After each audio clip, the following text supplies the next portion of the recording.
안녕하세요. 해드림 출판사 이승우입니다.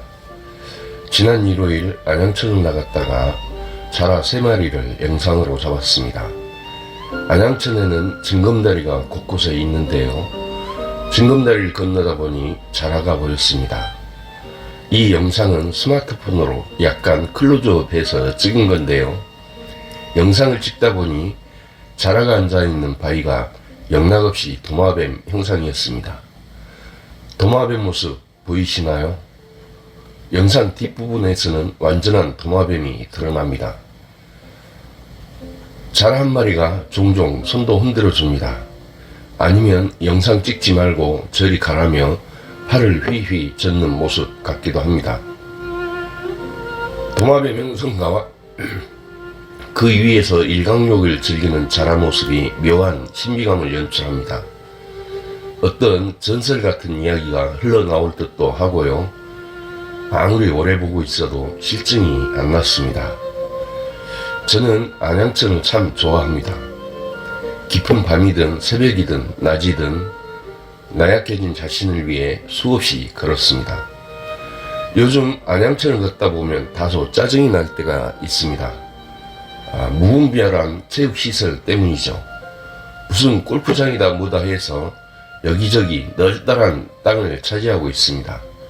일부 사람들만을 위한 시설입니다. 금천구, 구로구, 영등포구, 안양천이 특히 그렇습니다. 안양천을 생태계 보존 중심으로 가꾸었으면 하는 바람인데 아쉬운 부분입니다. 안양천은 놀라운 자연현상을 보여주곤 하죠. 얼마든지 아름다운 자연 그대로의 생태계로 가꾸어갈 수 있는데 자꾸만 인위적인 것들이 들어차 식상해지려고 합니다. 저는 안양시 비산동 성당에서 토요일 저녁 미사를 드리고 밤 9시경 출발하여 신도림까지 밤길을 걸어오고요. 신도림 사무실에서 눈을 붙였다가 아침 8시 다시 안양천으로 나가 걷죠. 한강합수부와 국회의사당 그리고 색강을 지나서 원효대교, 마포대교, 서강대교까지 와 서강대교를 건너 합정동 절도산 성지에서 일요일 오후 3시 미사를 드리면 저의 1박 2일 트레킹 코스가 끝이 납니다. 2016년부터 시작하여 이 코스를 41번까지 다녔는데 올해는 아직 한 번도 나가지 못하였습니다. 이런 시간 때문에 저는 안양천을 좀 압니다. 인적 없는 깊은 밤이든 소나기가 쏟아지든 눈이 쏟아지든 떼약볕이 쏟아지든 걸어봤으니까요.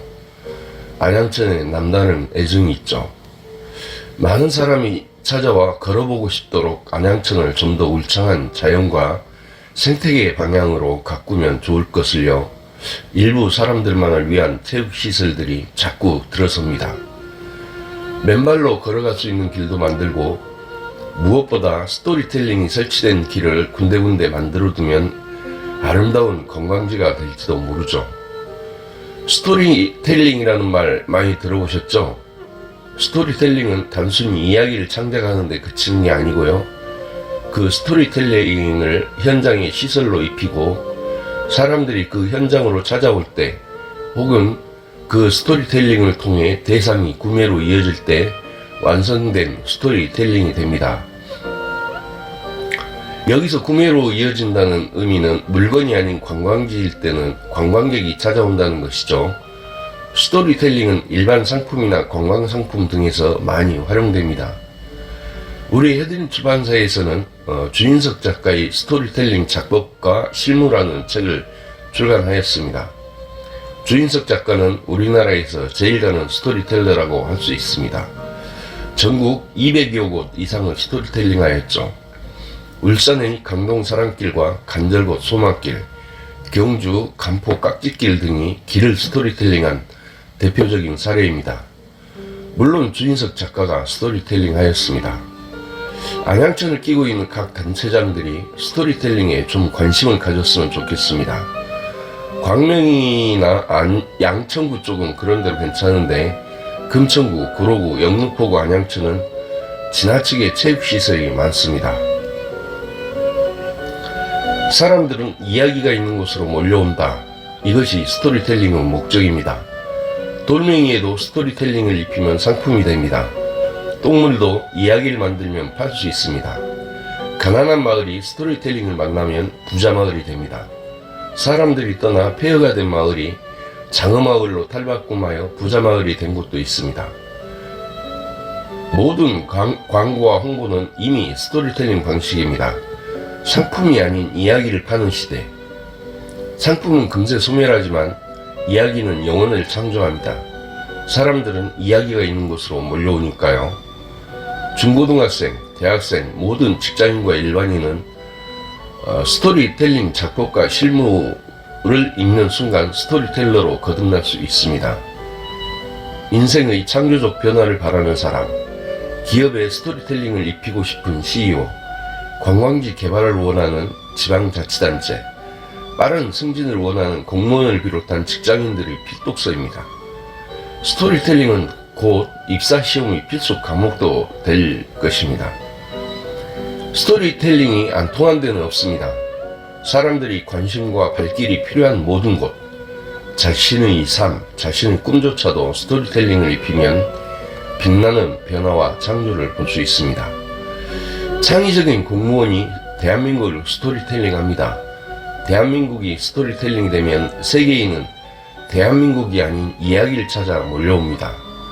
주인석 작가는 스토리텔링 작가로 큰 성공을 거둔 케이스입니다. 오랜 연구와 풍부한 현장 경험으로 스토리텔링 작법을 구축한 이 책, 스토리텔링 작법과 실무. 막연하게 알았던 스토리텔링의 놀라운 효과와 스토리텔링으로 막대한 수익을 창출한 국내 200여 군데도 이 책에서 확인할 수 있습니다. 지난 1호일에는 운이 좋았습니다. 앞서 영상을 올렸습니다만 수백만 마리 잉어떼 새끼들도 보고 이처럼 자라도 깨끗하게 클로즈업해서 찍었으니까요. 안양천에는 잉어도 많지만 자라도 곳곳에서 만날 수 있습니다. 안양천은 도심 속 자연의 보고 같은 곳입니다. 우리 안양천에도 곳곳에 스토리텔링이 입혀지고 세계 최고의 생태천이 되었으면 하는 바람입니다. 걷기만 해도 힐링이 되고 행복해지는 고요한 안양천이 되었으면 합니다. 구독과 좋아요 눌러주시면 저에게는 큰 힘이 됩니다. 앞으로 종종 안양천의 멋진 영상들을 올리도록 하겠습니다. 고맙습니다. 해드림 출판사 이승훈이었습니다.